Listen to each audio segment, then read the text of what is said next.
اولاد علی کی مخالفت میں واقع ہوا ہے یا واقعاً اور حقیقتاً دین اسلام کو ہمیشہ ہمیشہ کے لیے ختم کرنے کی خاطر یہ واقعہ رونما ہوا ہے۔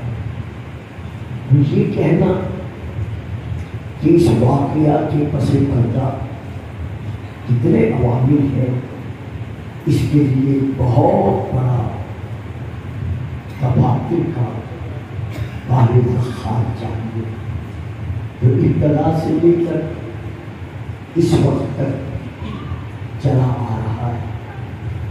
آج بھی کچھ ایسے افراد، کچھ نہیں بلکہ کافی سے زیادہ ایسے افراد موجود ہیں جو نئی نسل کے ذہنوں کو واقعہ کربلا سے اور اس کے حقائق سے دور رکھنے کی خاطر یہ آگے بڑھتے ہیں کہ اللہ سورۃ الاحزاب میں ارشاد فرما رہا ہے اذکرہم لآبائہم ہوا اقسط عند اللہ، کہ اولادوں کو ان کے باپوں کے ناموں کے ساتھ پکارو، ہوا اکثر عند اللہ، اور یہی بات اللہ کے نزدیک کہ اولادوں کو ان کے باپ بیٹا جانے کو چلنا جاؤ میرا بیٹا، یہی بات اللہ کے نزدیک سب سے زیادہ مبنی پر انصاف ہے۔ انصاف کی بات ہے کہ اولادوں کو ان کے باپوں کے ناموں کے ساتھ پکارا جائے۔ اب اس پر جو بحث کی گئی ہے اور اس کا جو نتیجہ دیا جا رہا ہے وہ یہ ہے کہ جب اللہ کا قرآن میں یہ فیصلہ ہے کہ تم اولادوں کو ان کے باپوں کے ناموں کے ساتھ پکارو، تو پھر حسین و حسن یعنی شبیر و شبر ظاہر ہے کہ یہ علی کے بیٹے ہیں، تو جب ظاہر ہے کہ یہ علی کے بیٹے ہیں تو پھر ان کو شیعہ اور غیر شیعہ اہل سنت والجماعت رسول کے بیٹے فرزندان رسول کیوں کہہ کے پکارتے ہیں؟ یعنی آپ ذرا دیکھیے کہ عمومی سوچ اور عمومی فکر کس طرح اس وقت نوجوانان ملت اسلامیہ کے افکار پر ضرب لگانے کے لیے آمادہ ہو چکی ہے، نہیں بلکہ تل چکی ہے۔ اب یہ آیت پڑھ کر یہ کہنا کہ دیکھو جی جو بھی حسنین شریفین کو اب اولاد رسول مانے گا یا فرزندان رسول کہے گا تو وہ تو کھلا کھلا قرآن کی مخالفت کر رہا ہے۔ تو جو قرآن کی مخالفت کرے اب پھر پوچھا جاتا ہے اپنے مجلس سے کہ آپ بتائیں کیا اسے مسلمان کہا جا سکتا ہے؟ کس انداز میں یعنی فکری طور پر لوگوں کو تبدیل کرنے کی کوشش کی جا رہی ہے۔ تو یہ کہنا کہ اولادوں کو ان کے باپوں کے نام کے ساتھ پکارو، تو حسنین تو اولاد رسول نہیں ہے، وہ تو اولاد علی و بطول ہے، لہٰذا ان کو جب بھی پکارو اولاد علی کہہ کے پکارو۔ بھئی آپ نے اس آیت کو تو مد نظر رکھا، لیکن آپ نے اس آیت کو نہیں دیکھا کہ اِنَّا أَعْطَيْنَاكَ الْكَوْثَرَ، کہ اے میرے حبیب، اے میرے محبوب، ہم نے تجھے وجود کوثر بخشا۔ تو یہاں وجود کوثر سے مراد کیا ہے؟ سب سے پہلے تو یہ دیکھنا پڑے گا کہ یہ سورۃ الکوثر کب نازل ہوا، اور کیوں نازل ہوا. پھر ہمیں یہ دیکھنا پڑے گا کہ اس قال کوثر سے مراد تمام شیعہ سنی مفسرین کے نزدیک حدیث رسول کے سائے میں کیا ہے. تو شیعہ سنی دونوں تفسیروں میں یہ حقائق موجود ہے کہ جب ام المؤمنین حضرت بی بی سیدہ خدیجہ الکبریٰ سلام اللہ علیہا کے ظرف مبارکہ سے اللہ نے رسول کو دیے ہوئے 2 شہزادے 2 بیٹے واپس لے لیے تھے، تو اب کفار مکہ نے رسول پاک کو تانا دینا شروع کیا کہ حمل اب تک کہ محمد کا یہ مشن تبلیغ اسلام خود بخود ایک دن ختم ہو جائے گا، جب اس کی اولاد مرینہ ہی نہیں ہے، جب اس کا سلسلہ اولاد ہی نہیں ہے، تو پھر اس کا یہ تبلیغی سلسلہ کون لے کر آگے چلے گا. یہ وہ تفصیل ہے جو دونوں مسلمانوں کے ہاں تسلیم کی جا رہی ہے. تو جب عتبہ بن ابی معیط نے، ابو جہل نے اور باقی کافروں نے رسول پاک کو بے اولاد ہونے کا تانا دیا، تو اب اللہ نے اس صورت کو نازل کیا کہ میرے حبیب ان کافروں کے تانے پر اپنا دل بہلا نہ کرنا، کسی سوچ میں مبتلا نہ ہو جانا، بلکہ میں اللہ قادر و قدیر ہوتے ہوئے اعلان کر رہا ہوں کہ اِنَّا أَعْطَيْنَاكَ الْكَوْثَرَ، کہ ہم نے تجھے 2 4 5 10 100 1000 2 لاکھ اولادوں کا باپ نہیں بنایا، بلکہ ہم نے تجھے کثیر اولاد کا ضرور پڑھیے گا. اللہم صلی علی محمد وآل محمد. تو یہاں تو اللہ کا فیصلہ ہے کہ ہم نے تجھے کثیر اولاد کا باپ بنا دیا. تو اب پھر یہ دیکھنا پڑے گا کہ اس کثیر اولاد سے مراد کون سی رسول کی اولاد، کہ جو 2 بیٹے دیے تھے وہ تو اللہ نے واپس لے دیے. تو پھر اس کثیر اولاد سے مراد کون سی اولاد ہوتی ہے.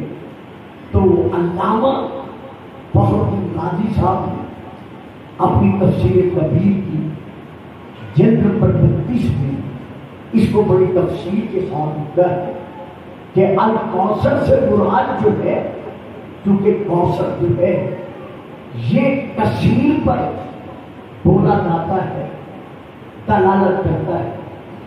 ویسے کوثر سے مراد هو النہر فی الجنہ، جنت میں ایک نہر ہے جس کا نام ہے الکوثر.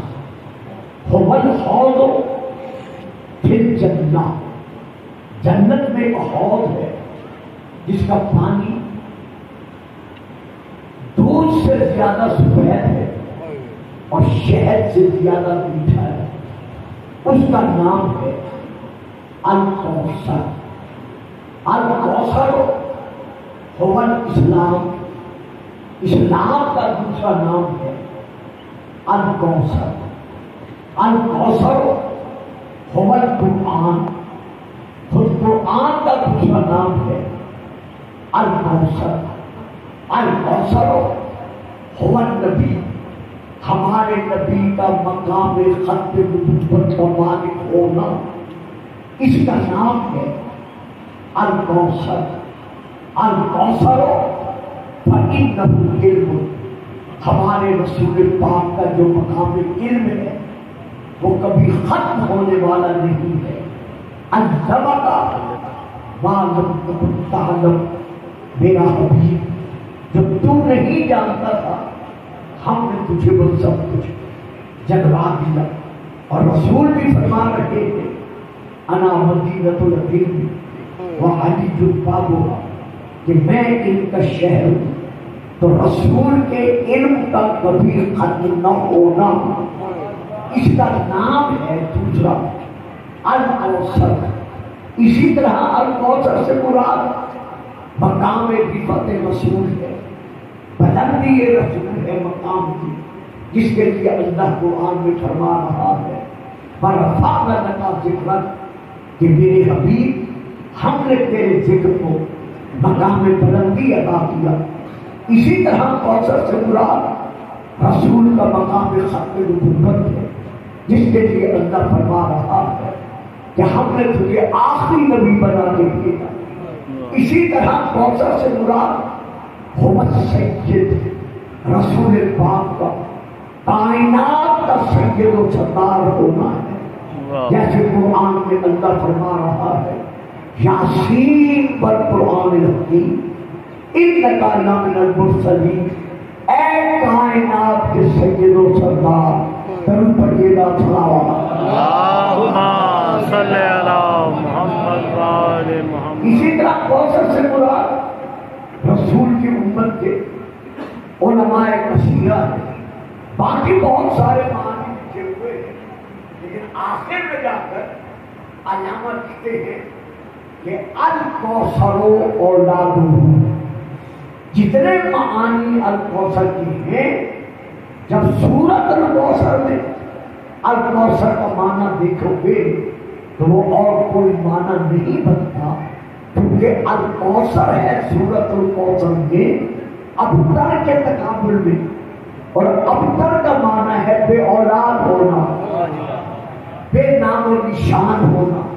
تو اب یہاں اللہ فرما رہا ہے ہم نے تجھے وجود کوثر بخشا، اور آخر میں جا کر فرماتے ہیں ان شانیہ والابتر کہ میرا حبیب تو وجود کوثر والا ہے، لیکن جو تیرا دشمن ہے وہ ہمیشہ ابتر رہے گا، وہ بے نام و نشان رہے گا۔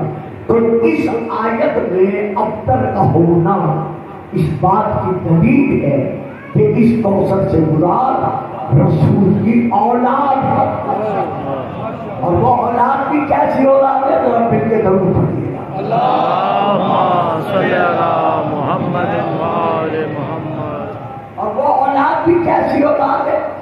رسول کا کثیر الاولاد ہونا، الکوثر اولاد ہی قالوا لأن هذه السورة إنما نزلت ردا على من آدم علیہ السلام بأب الاولاد۔ تمام مفسرین نے خواب اسلام کے جس فرقے سے تعلق رکھتے ہیں ان سب نے یہ لکھا ہے کہ اس سورت الکوثر میں کوثر سے مراد رسول کی اولاد ہے، الکوثر اولاد ہوں۔ قالوا لأن هذه السورة، پھر تمام مفسرین نے یہ بھی تفسیر میں لکھا ہے کہ یہ سورہ الکوثر ان لوگوں کے جواب میں نازل ہوا جنہوں نے رسول کو بے اولاد ہونے کا طعنہ دیا تھا، یعنی جن کفار مکہ نے رسول کو بے اولاد ہونے کا طعنہ دیا تھا ان کو اللہ نے جواباً کہا کہ میرا محمد بے اولاد نہیں ہے، بلکہ جو اس کا دشمن ہے وہ ہمیشہ بے اولاد رہے گا۔ یہ تو کثیر اولاد کا باپ ہے۔ تو معلوم ہوا جو بھی آج کے دور میں ہمارے رسول کو بے اولاد کہتا ہے یا بے اولاد مانتا ہے تو پھر ہمیں یہ کہنا پڑے گا سورہ الکوثر کی تفسیر کے پیش نظر کہ رسول کو بے اولاد جو کہہ رہا ہے تو کھانے کس نے کہا تھا؟ ابو جہل نے، ابو لہب نے، کفار مکہ نے۔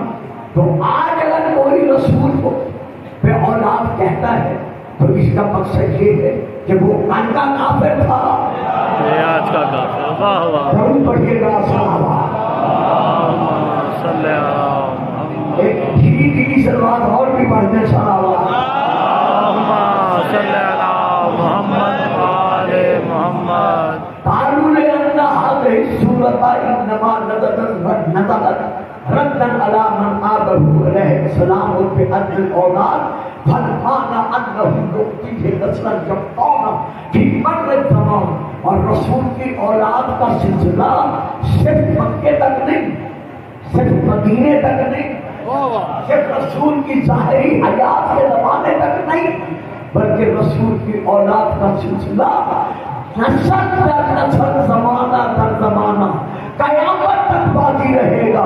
کسی کی اولاد رہے نہ رہے، اولاد رسول رہے۔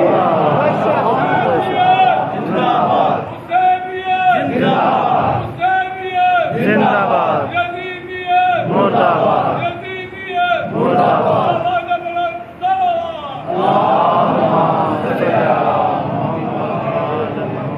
دیکھیے بڑا اچھا سیدھا لکھا ہے علامہ فخرالدین رازی صاحب نے، جس کی تشریح میں بھی پڑھا چکا ہوں اس وقت، اور آپ کی ساری رات ماتم داری میں گزار چکے ہیں۔ وہ لکھتے ہیں کہ اے میری تفسیر پڑھنے والا، ذرا غور تو کر، ذرا فکر تو کر، ذرا سوچ تو صحیح، فانظر کم کو تیرا من اہل بیت ثم العالم مطلع منہم، کہ کس طرح اولاد رسول کو قتل کرنے والوں نے قتل کیا ہے، صرف اولاد رسول کا نام و نشان مٹانے کے لیے، کہ کوئی محبت کی اولاد کا فرق اس زمین پر باقی نہ رہے، لیکن یہ اللہ کے وعدے کا نتیجہ ہے۔ میں نے کہا تھا نا، آپ بھی بڑے خوشی ہوئے ہیں، یہ اللہ کے رسول سے کیے ہوئے عہد کا، کیے ہوئے وعدے کا نتیجہ ہے کہ اتنا اعطیناک الکوثر، کہ میرے حبیب ہم نے تجھے کثیر اولاد کا باپ بنا دیا، کہ دنیا کے کسی کونے میں چلے جاؤ، کسی کی اولاد نظر آئے یا نہ آئے، لیکن رسول کی اولاد نظر آئے۔ زندہ باد، زندہ باد، مردہ باد، مردہ باد۔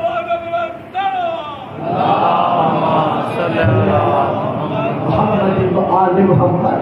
اور پھر اس کے بعد دوستوں، بھائیوں، عزیزوں، بیٹوں، میں حوالہ دے چکا ہوں تفسیر کبیر جلد نمبر 32 کا، اس میں علامہ پھر لکھتے ہیں کہ ذرا دنیا میں گھوم کر دیکھو کہ جو بنی امیہ رسول پاک کو بے اولاد ہونے کا تانا دیتے رہے، آج دنیا میں کوئی ایسا نہیں ہے جو یہ کہے کہ میں بنی امیہ کی اولاد ہوں۔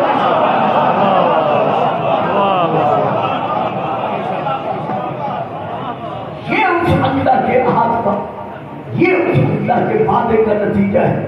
میں زیادہ دیر پڑھنا نہیں چاہتا کیونکہ بازار میں تو یہاں پر میں پھر ایک اور حوالہ دے کے بات سمیٹنا چاہتا ہوں۔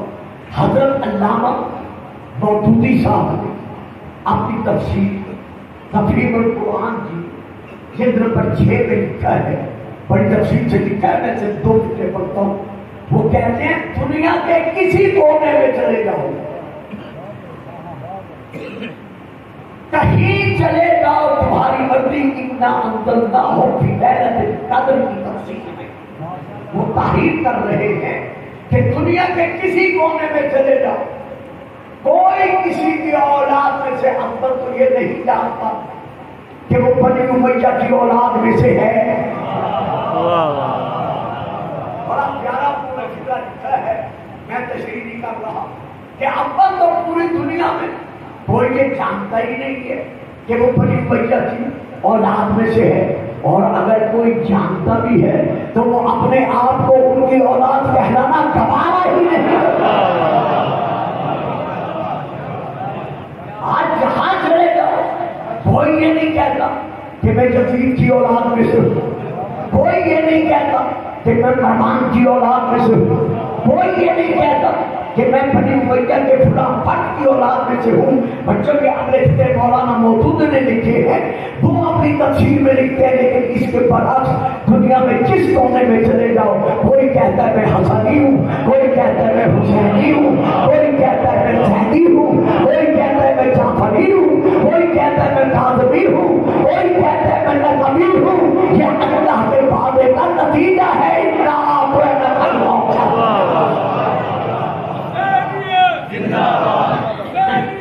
زندہ باد، مردہ باد، مردہ باد، اللہم صلی علی محمد وآل محمد۔ تو میرے عزیز بچوں، میرے روحانی اور ایمانی بیٹوں، خاص طور پر میرے شیعہ اور سنی بزرگوں، پتہ چل گیا نا کہ اولاد بطول کا، اولاد علی و بطول کا خون پانی سے زیادہ سستا سمجھ کر کیوں بہایا گیا؟ اگر یہ صرف اولاد علی و بطول ہوتے تو یہ ظلم کبھی نہ ہوتا۔ میں آج ایک نئی فکر کے تحت بات کر رہا جسے میں مکمل طور پر پھیلا نہیں سکتا، تفصیل میں نہیں جا سکتا۔ اگر یہ گھرانہ صرف علی و بطول کی اولاد کا گھرانہ ہوتا تو کبھی بھی ان پر اتنا ظلم نہ کیا جاتا، لیکن چونکہ یہ گھرانہ اللہ کے فیصلے کے مطابق اولاد رسول تھا، فَقُلْ تَعَالَوْا نَدْعُ أَبْنَاءَنَا وَأَبْنَاءَكُمْ۔ اللہ نے حسین و حسن کو کیا کہا؟ رسول کا بیٹا۔ یار حد ہو گئی ہے، آج کہتے ہو قرآن کہتے ہیں جن باتوں کے ناموں کے ساتھ پکارو تو حسنین کو رسول کا بیٹا کیوں کہا جاتا ہے؟ کیا جو ڈوب گیا تھا جناب نوح کے زمانے میں ڈوبنے والا، کیا وہ نوح کا بیٹا نہیں تھا جسے جناب نوح نے پکار کر کہا تھا ان ابنی من اہلی، یا اللہ یہ میرا بیٹا ہے، میری اہل بیت میں سے ہے؟ تو اللہ نے جواب کیا دیا تھا؟ خبردار نوح، ایسے لوگوں کو اپنی اہل بیت میں شامل کر کے نبیوں کی اہل بیت کو بدنام نہ کر۔ انہو لیس من اہلک، یہ تیری آنکھ سے خارج ہو گیا، بیٹا تھا۔ میں نے پہلے کہا ہے آپ تھکے ہوئے ہیں، خدا آپ کو سلامتی دے، ہمت دے اور عزاداری کی جرت دے۔ بیٹا تھا لیکن اللہ نے فیصلہ سنا دیا کہ یہ تیرا بیٹا اب نہیں ہے۔ انہو لیس من اہلک، یہ تیری آنکھ سے خارج ہو گیا۔ ہے کسی مسلمان میں جرت جو آج قرآن کی مخالفت کرتے ہوئے نوح کے نافرمان بیٹے کو نوح کا بیٹا کہے؟ نہیں کہہ سکتا۔ اگر کہے گا تو خود دین اسلام سے خارج ہو جائے گا۔ تو عزیز بچوں، پھر سوچنے کی بات نہیں ہے کہ نوح کا بیٹا ہے، لیکن اللہ فرما رہا ہے نوح یہ تیرا بیٹا نہیں رہا۔ یہاں تو سارے مسلمان مانتے ہیں میں بیٹا نہیں رہا، اور بابا جب ہے کیوں نہیں مانتے؟ تو جواب ملتا ہے اللہ کا فیصلہ ہے کہ یہ تیرا بیٹا نہیں رہا، تو پھر بیٹا کیسے مانے؟ یار جہاں اللہ یہ فیصلہ سنا دے کہ یہ نبی کا بیٹا نہیں ہے، وہاں تو مانتے ہو کہ نبی کا بیٹا نہیں ہے، اور جہاں اللہ فیصلہ سنا دے کہ حسین و حسن محمد کے بیٹے ہیں، ہو سکے تو درود پڑھتے سلامات صلی علی محمد وآل محمد۔ یہاں پہ کیوں کہا جاتا ہے کہ یہ رسول کے بیٹے نہیں ہیں، یہ رسول کائنات کے بیٹے نہیں ہیں، یہ تو علی کے بیٹے ہیں، علی و فاطمہ کے بیٹے ہیں؟ نہیں، یہ علی و فاطمہ کا مقام عظمت ہے کہ اللہ نے ان کے لیے اصول فطرت بدل دیا۔ ان اللہ کے اسماء المحرکہ سے میں حدیث پڑھ رہا ہوں، ان اللہ جعل ذریۃ کل نبی وجعل ذریۃ فی صلب علی ابن ابی طالب۔ اللہ نے ہر نبی کی اولاد کا سلسلہ اس کی اولاد نبینہ سے جاری کیا ہے، لیکن میری اولاد کا سلسلہ اللہ نے علی کے صلب میں رکھا ہے۔ لیکن یاد رکھو علی کی ساری اولاد وہ محمد کی اولاد نہیں ہے، بلکہ بالاتصال بذریۃ نبی وہ علی کی کوئی اولاد میری اولاد ہے جو فاطمہ کے وسیلے سے ہے۔ زندہ باد، زندہ باد، مرد آباد، مرد آباد، صلی اللہ تو صفحات ذہن پر یہ نقش رکھنا چاہیے کہ یزید صرف قاتل فرزند علی نہیں،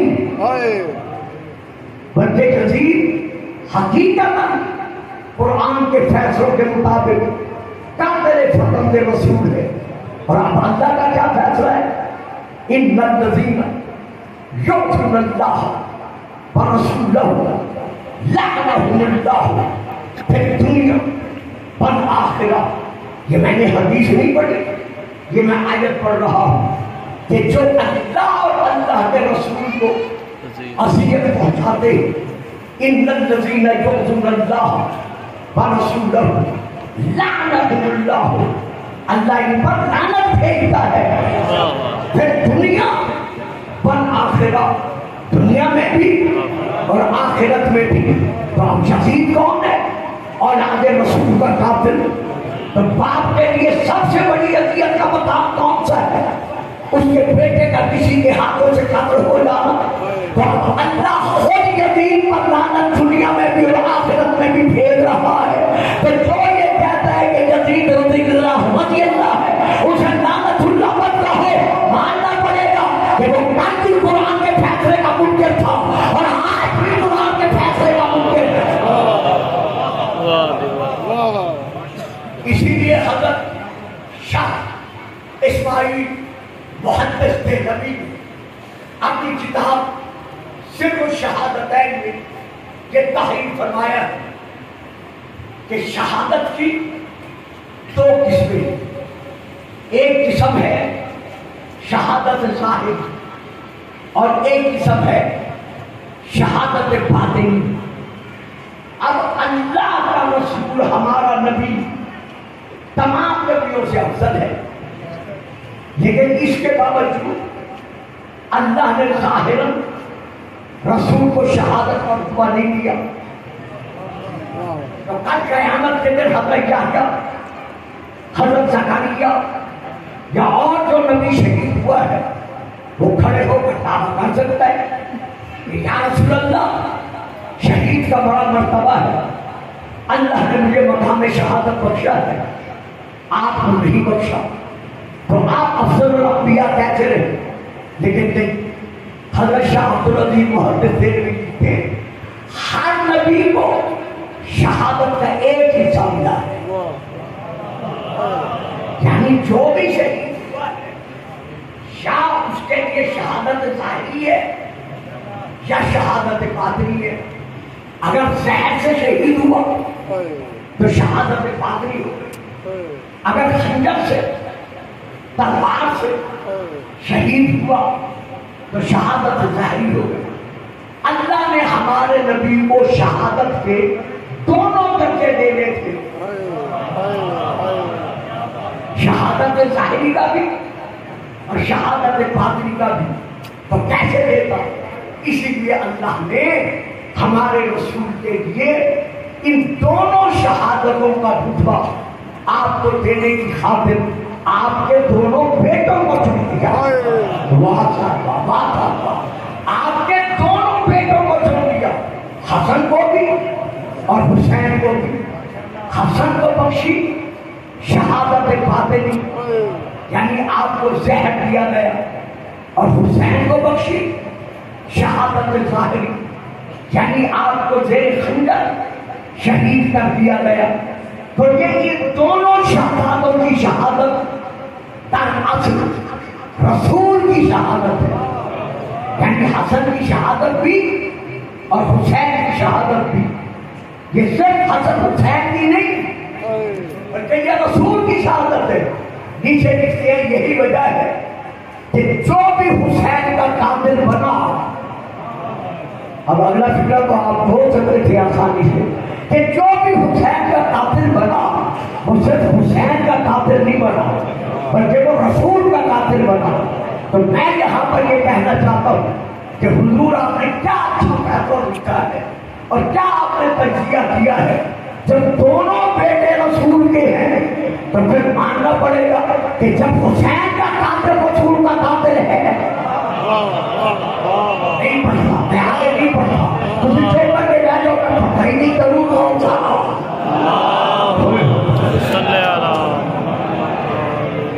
سوائے ایک دو بھائیوں کے باقی کسی نے میرا ساتھ نہیں دیا. بابا جب حضرت شاہ عبدالعزیز محدث دہلوی یہ لکھ رہے ہیں کہ حسین کی شہادت اصل میں رسول کی شہادت ہے اور حسین کا قاتل اصل میں رسول کا قاتل ہے، تو پھر ماننا پڑے گا جو حسن کا قاتل ہے۔ تو آگے دونوں بھائی ہیں نا، حسن بھی اور حسین بھی، ہمیں آئی بھی آ رہا ہے رنگ کمار دکان سے وہاں یخرج منہم اللؤلؤ والمرجان۔ اے جنو انس، تم ہماری دی ہوئی نعمتوں میں سے کس نعمت کو جھٹلاؤ گے؟ کیا تمہیں پتا نہیں ہے کہ ہم نے جو 2 دریا جاری کیے ہیں، ان 2 دریاؤں میں سے مونگے بھی نکل رہے ہیں اور موتی بھی نکل رہے ہیں، تو یہ 2 دریا کون سے؟ یہ نکلنے والے موتی کون سے ہیں؟ یہ کتاب کا نام ہے تفسیر در منصور، جلد نمبر 6 صفحہ نمبر 142 اور 143 عربی میں وہاں سے لے کے پڑھ رہا ہوں کہ جب حضرت عبداللہ بن عباس سے پوچھا گیا کہ یہ موتی کون سے ہیں، ایک بڑا ہے ایک چھوٹا ہے، یہ دریا کون سے ہے؟ مانا جب باہر نکل تقیام اور پہنا ہوا برکت اللہ جب یہاں ہمیں آئی آنا ہے رب کمار دکن سے وہاں، تو جناب عبداللہ بن عباس کہتے ہیں ان دونوں دریاؤں سے مراد علی اور فاطمہ۔ نعرہ حیدری، تھکے بیٹھے ہو وہ بھی ہو تو نہیں تھکے، وہ جہاں بیٹھ کے ضرور پڑھ دو سارا۔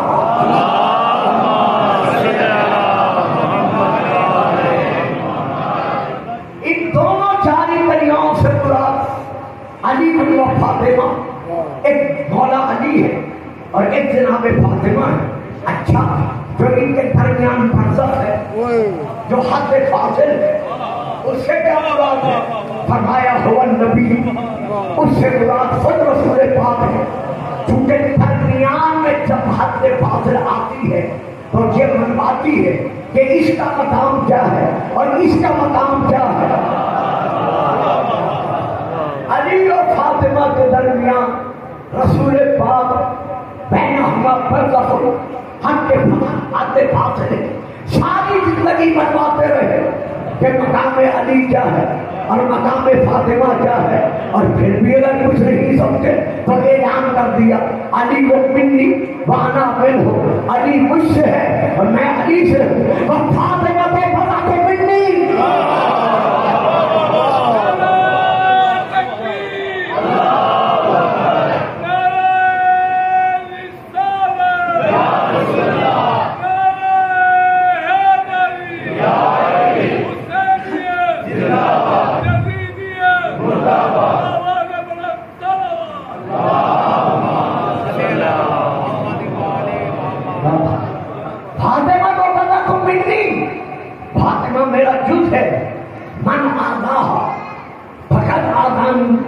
جس نے فاطمہ کو اذیت پہنچائی اس نے مجھے اذیت پہنچائی۔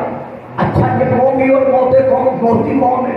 کہا الحسن اور حسین، ایک کا نام حسن ہے اور ایک کا نام حسین ہے۔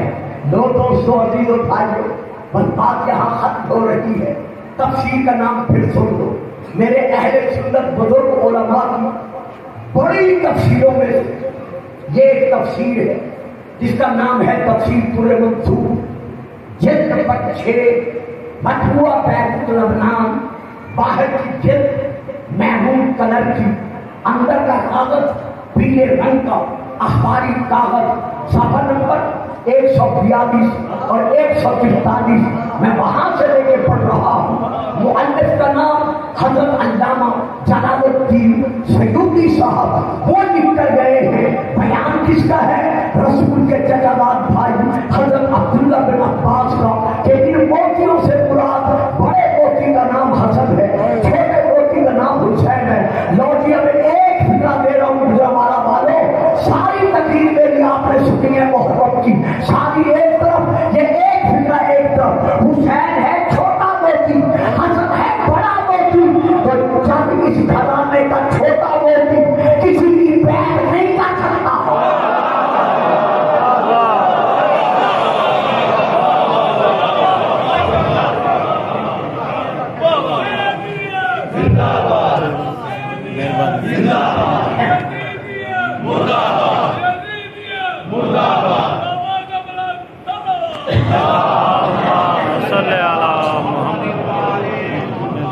سمجھ میں آئی ہے؟ تو کربلا کے میدان میں یہ کہنا کہ حسین ابن علی شہید ہوئے، صرف حسین بن علی شہید نہیں ہوا بلکہ رسول کا نواسا، صرف نواسا نہیں بلکہ جسے اللہ نے رسول کا بیٹا کہا ہے، قرآن کا فیصلہ موجود ہے۔ تو کربلا میں جو شہید ہو رہا ہے کائنات کا حسین، وہ صرف علی و بطول کا بیٹا نہیں، یہی مسلمان نوجوان طبقے کے ذہنوں سے پھر جو غلط پیدا کی جا رہی ہے اس کی اصلاح کی ضرورت ہے۔ آج اگر کوئی امام حسین علیہ السلام کے غم میں بلا تفریق مذہب و ملت شیعہ سنی کی سوچ کے علاوہ اگر وہ یوم عاشورہ میں اپنی اپنی طرز پر اپنے اپنے علم کے مطابق جیسا جیسا ہمیں حسین بنا رہا ہے وہ رسول کی بارگاہ میں اور آپ رسول کا پرسہ پیش کر رہا ہے، تو کوئی نہیں کہہ سکتا کہ تم اس عالم میں، اس صورت میں، اس طرح ہمیں حسین کو منا رہے ہو۔ نہ منا تو رہا ہے نا، دیکھنا تو ان کو پڑے گا جو آج کے دن میں عید منا رہے ہیں، دیکھنا تو ان کو پڑے گا جو آج یزید کو رضی اللہ کہہ رہے ہیں اور پھر کہتے ہیں ہم مسلمان ہیں۔ جو رسول کی اولاد کے قاتل کو رضی اللہ کہے، بس آخری بات سن لیں، یہی مسائل ہے، یہی فضائل ہے۔ میں اسی کے بند کر رہا ہوں۔ میرے اہل سنت بھائیوں کی بہت بڑی کتاب ہے جس کا میں نام دے رہا ہوں ترمذی شریف اور مشکات شریف، میں وہاں سے لے کے پڑھ رہا ہوں۔ ام المومنین حضرت بی بی سیدہ ام سلمہ رضی اللہ تعالی عنہ فرماتی ہیں کہ ایک دن رسول پاک میرے حجرے میں تشریف لائے، فرمایا ام سلمہ مجھے تھوڑی دیر کے لیے آرام کرنا ہے، میں آپ کے حجرے میں جا رہا ہوں، اگر کوئی ملنے کے لیے آئے تو اسے اجازت نہ دینا، میں چاہتا ہوں تھوڑی دیر میں آرام کروں۔ ہماری ماں فرماتی ہے رسول پاک حجرے کے اندر چلے گئے، تھوڑی دیر کے بعد 2 یا 2.5 برس کا حسین گھر میں داخل ہوئے، جس حجرے میں رسول تھے اس حجرے میں جانے لگے۔ میں نے ارادہ کیا کہ رسول فرما رہے ہیں کہ کسی کو اندر نہ آنے دینا، میں اٹھوں اور اٹھ کر حسین کو روکوں۔ ابھی میں نے ارادہ ہی کیا تھا یا اندر حجرے سے رسول نے آواز دے کر کہا ام سلمہ میرے حسین کو منع نہ کرنا۔ مرحبا مرحبا مرحبا، آج یوم عاشور ہے، آج یوم الغم ہے، میرے حسین کو منع نہ کرنا۔ اگر اس کی آنکھ میں آنسو آ گیا تو میرا دل خون رو پڑے گا، اسے اندر آنے دو۔ بی بی کہتی ہے کہ سن کر میں ڈر گئی، حسین کو میں نہیں روکا۔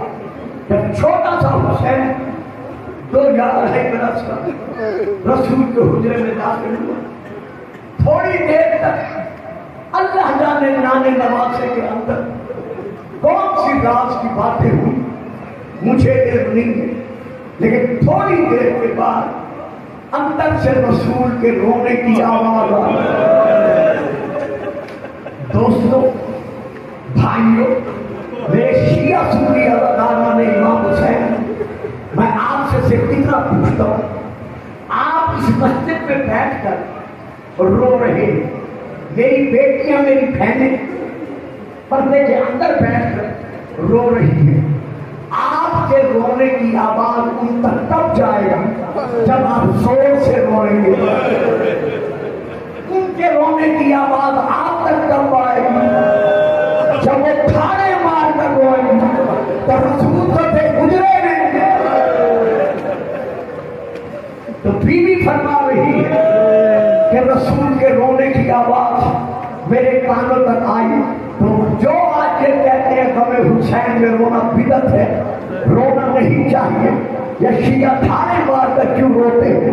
میں کتاب کا حوالہ دے چکا ہوں، کائنات کا رسول رو رہا اور وہ بھی اتنی اونچی آواز میں کہ بی بی سو رہی ہے، اور جو یہ کہتے ہیں کہ زندہ کے حق میں رونا بدعت ہے، زندہ کے لیے نہیں رونا چاہیے۔ حسین تو سامنے تھا، حسین تو رسول کے سینے میں تھے۔ جب رسول پاک روئے اور اتنی آواز، اونچی آواز میں روئے کہ بی بی کے کانوں تک رسول کے رونے کی آواز پہنچی۔ بی بی کہتی ہے میں لرز گئی کہ خیر تو ہے، ابھی تو رسول جا رہے ہیں اور اب رسول پاک رو رہے ہیں۔ میں نے کوشش کی کہ میں اجازت ہوں یا مجھ سے پہلے علی و فاطمہ آ گئے، اجازت لی، علی و فاطمہ کے حجرے میں جانے لگے، میں بھی چپ کر کے پیچھے چل پڑی۔ اب تو میں نے دیکھا رسول کے سینے پر حسین ہے، حسین کو سینے پر لے کر کائنات کا رسول کبھی پیشانی چومتا ہے، کبھی حسین کا منہ چومتے ہیں، کبھی حسین کا گلا چومتے ہیں، کبھی حسین کا سینہ چومتے ہیں۔ حسین رو رو کے کہتے ہیں نانا یہ میرے بدن کے اعضاء چوم چوم رہے ہو۔ مرحبا مرحبا مرحبا۔ یہ وہ وقت ہے، اپنے آپ کو ذرا کربلا میں لے جاؤ۔ یہ میرے مسائل پڑھنے کا وقت نہیں ہے۔ جب کہا نانا میرے اعضاء کیوں چوم رہے ہیں، رسول نے رو کر کہا میرا اللہ اکملو منکا مواضع السجود، میں تیرے جسم کے ان حصے کو چوم رہا ہوں جو کربلا میں تلواروں کے ساتھ ٹکڑے ٹکڑے کیے جائیں گے۔ میں اندر پہنچی، علی بڑھے، بدور آئی، رسول پاک نے ارشاد فرمایا علی جی مولا ذرا حسین کو دونوں باتوں سے پکڑ کر میرے سامنے کھڑا کر دو۔ صاحبان دل، صاحبان اولاد پر زیادہ دیر نہیں، آخری دو چار کلمات مسائل کے، ان دونوں کو باتوں سے پکڑ کر، حسین کو باتوں سے پکڑ کر میرے سامنے کھڑا کر دو۔ بی بی ہماری ماں فرماتی ہے علی نے حسین کو دونوں بازوؤں سے تھاما، تھام کر کھڑا کیا۔ جب کھڑا کیا روتے ہوئے رسول نے سر چوما، حسین کی پیشانی چومی، حسین کے رخساروں کا بوسہ دیا۔ مرحبا مرحبا مرحبا۔ مزدور راتی ہو جب آپ دھاڑے مار کر روتے ہیں، بی بی کہتی ہیں میں تمہاری ممنون احسان ہوں کہ تم میرے ان غریبوں کے غم میں رو رہے ہو جن کے رونے والے تھے لیکن کسی نے رونے نہیں دیا۔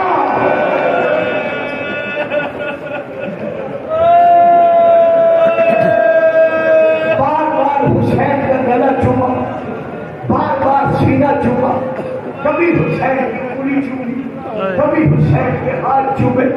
جب چومے نا تو چومتے چومتے رسول نے کہا یا علی جی مولا ذرا میرے قریب جو رونے کی تمنا لے کر بیٹھے سب بیٹھے، خاشیہ ہو یا سنی ہو، رسول کو غصہ دینے آئے ہو، یا علی میرے قریب آ۔ علی قریب آئے، کہا یا علی میرے حسین کے دونوں رخساروں پر، دونوں گالوں پر اپنی انگلیاں رکھ کر ذرا زور دو۔ جب علی نے حسین کے دونوں گالوں پر انگلیاں رکھ کر زور دیا تو علی کے زور دینے کے بعد حسین کا منہ نہیں سمجھے، ابھی نہیں سمجھے، مجھے روایت کا فکر پڑھنا پڑ گیا ورنہ میں نہیں پڑھ رہا تھا۔ میری ماں بہنوں بہو بیٹیوں، حسین کا منہ کھل گیا۔ جب منہ کھلا تو رسول نے کیا کیا، روتے ہوئے اپنی زبان حسین کے منہ کے اندر پھرانا شروع کر۔